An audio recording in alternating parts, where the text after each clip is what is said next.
علیکم نیوز کے ساتھ میں ہوں صبا کامران۔ خبر شامل کرتے ہیں۔ Inspector general of police Khyber Pakhtunkhwa doctor Sanaullah باسی کا رات گئے پشاور شہر اور ملحقہ علاقوں میں سیکیورٹی انتظامات کا جائزہ لینے کے لیے اچانک دورہ۔ تفصیلات کے مطابق آئی جی پی نے گزشتہ رات police station Gulberg, police station Hayatabad, police station Jamrud, police station Landi Kotal اور مچھلی چیک پوسٹ کے طوفانی دورے کیے۔ آئی جی پی نے تھانوں کے اندر نصب سی سی ٹی وی سسٹم کا معائنہ کیا، تھانوں کا ریکارڈ تفصیل سے چیک کیا، مال مقدمہ گاڑیوں کے بارے میں مکمل آگاہی حاصل کی اور ڈیوٹی پر موجود پولیس اہلکاروں سے ان کی ڈیوٹی کے بارے میں پوچھا۔ آئی جی پی نے پولیس اہلکاروں سے ان کے مسائل کے بارے میں بھی آگاہی حاصل کی۔ آئی جی پی پولیس لاک اپ میں موجود ملزمان سے ملے اور ان سے پولیس کے رویے اور دی جانے والی سہولیات اور درپیش مسائل کے بارے میں تفصیلی گفتگو کی۔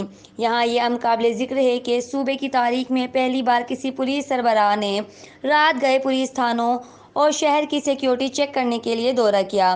آئی جی پی نے کہا کہ عوام کی جان و مال کی حفاظت ہماری اولین ترجیح ہے اور اس کو یقینی بنانے کے لیے تمام تر وسائل بروئے کار لائے جا رہے ہیں۔ اس موقع پر C P O Peshawar, S S P operation, S S P traffic اور دیگر متعلقہ پولیس افسران بھی آئی جی پی کے ہمراہ تھے۔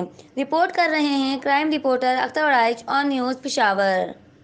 لائک کریں، کمنٹ کریں، شیئر کریں اور بیل آئیکن کو پریس کرنا مت بھولیں۔